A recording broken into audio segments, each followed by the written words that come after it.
Hello, it's Rafael Gutierrez, and today I'm going to do something that I've done before. And what I'm going to discuss is this. If you actually take the skeletal system, there's actually something that's interesting. If you compress it axially, meaning I take this and compress it this way, you can end up getting a lot of force. If, on the other hand, you come to the sides or somewhere else, that bending in bone would cause a fracture. So I'm going to use actually my knuckles for this. I'm not going to break them. I'm going to actually show you why a lot of people tell you, oh, well, if you punch someone, punch it with an open hand instead of closed and use this area here. And that's really not necessarily correct.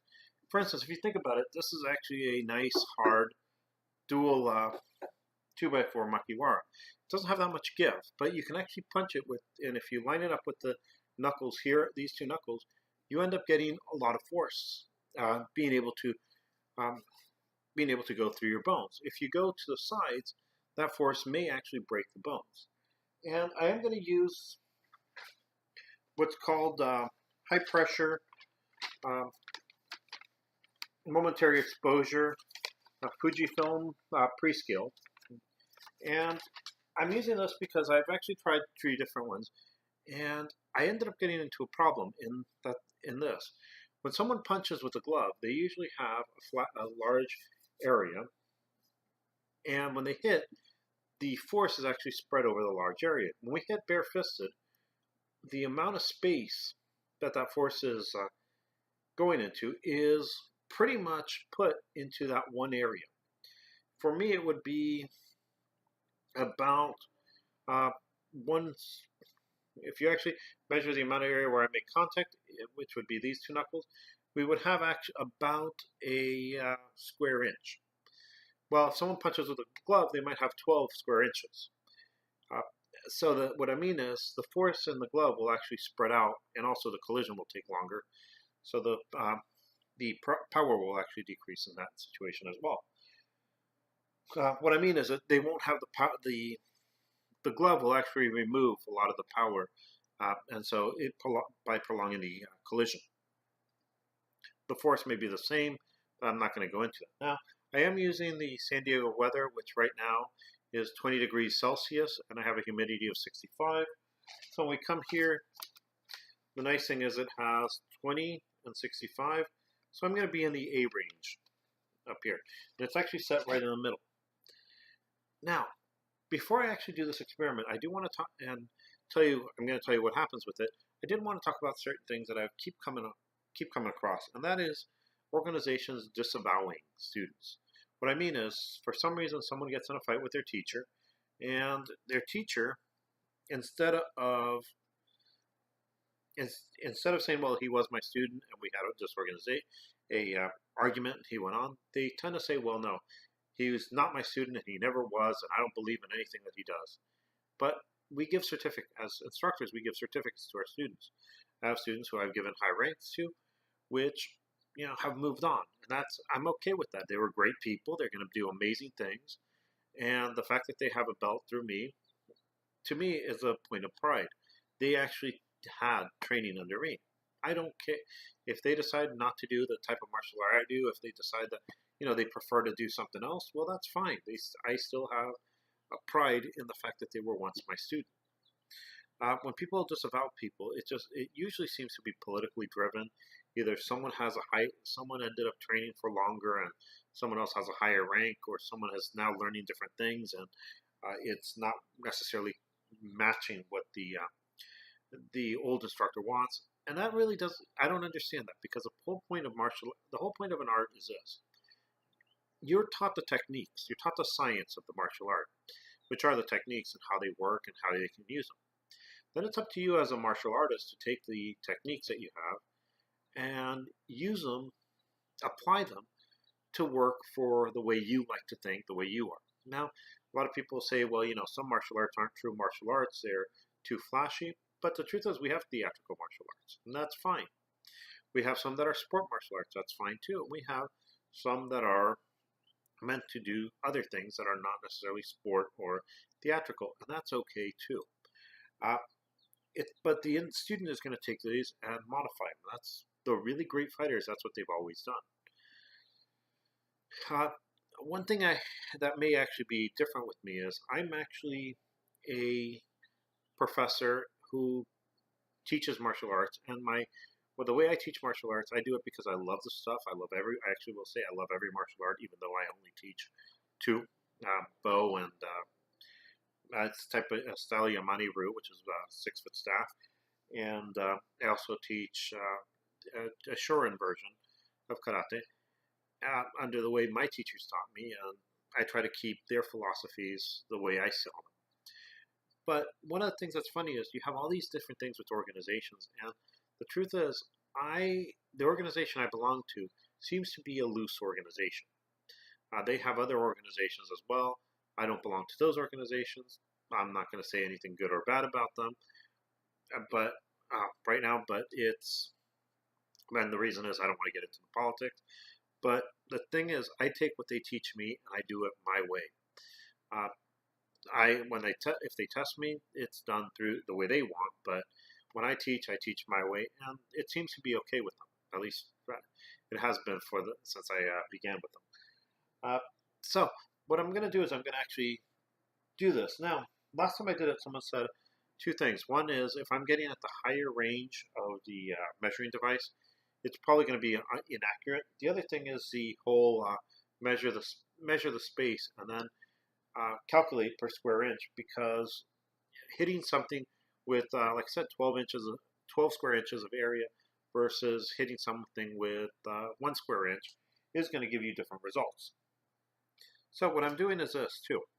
I'm actually taking a little strip. I'm putting it on my knuckle and taping it. And so this time, what we're going to get is we're going to get a reading of the collision between my knuckle and the makiwara. It's momentary, meaning it only happens for a split second. So that's what we're looking for. Remember, when you actually hit something, it's the first 0.1 millisecond, not millisecond, 0.1 second that really is when the force gets transferred. Afterwards, what you're doing is you're pushing. And there are people who told me there's a reason why you may want to push, but the push isn't going to cause the damage. And what those people told me is, yeah, we understand that. But that's actually the case. So what you notice is I have just regular paper tape on my knuckle. The idea is when I hit to be able to get the collision. And you can see that I'm wearing my pajamas. So all I'm going to do is I'm going to come and punch here. Now there's not going to give too much give, so it's going to give me a relatively accurate version of what I'm actually hitting. The movement will end up taking some of the force away. So, but again, it's only the first moment of impact that you really want to see. So what I'm going to do is I am just going to do a quick straight punch. Now that should be it. And what they usually tell me is to wait a couple seconds, about a minute, to allow it to go through. Now I am using, like I said, the actually high pressure rather than low pressure. So a lot of these things may not actually show up as well as it should.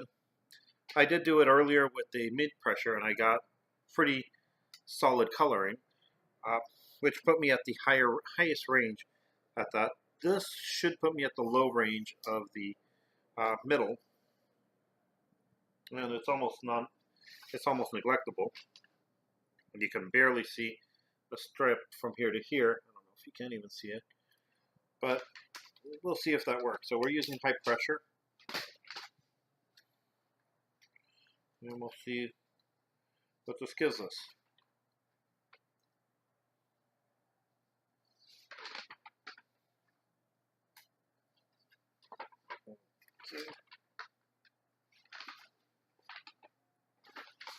Now, one of the nice things is this is pretty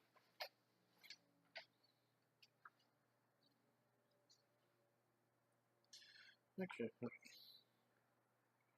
according to this, the highest area that I have goes to 0.5, the lowest to 0.3. It's actually a strip. It's actually just a strip, and I can see where the rope was. And I'm actually going to try. Well, you can't see it, and the numbers are there. Here, I'll put it here so you can see what I'm talking about. I'm going to see if I can get a bigger marking Now, one thing, remember, this is actually only measuring the moment, so it doesn't matter if I hit 100 times, it's only going to go for the highest number. What I'm trying to do is I'm trying to get all my knuckle to make entire contact, so you can see that there is a area. The rope, there tends to be areas on the rope which ends up making contact, and the other ones don't. So I'm going to actually come down here a little. And that should have given me a better value. It does say to wait about a minute before you actually read it, so I will do that.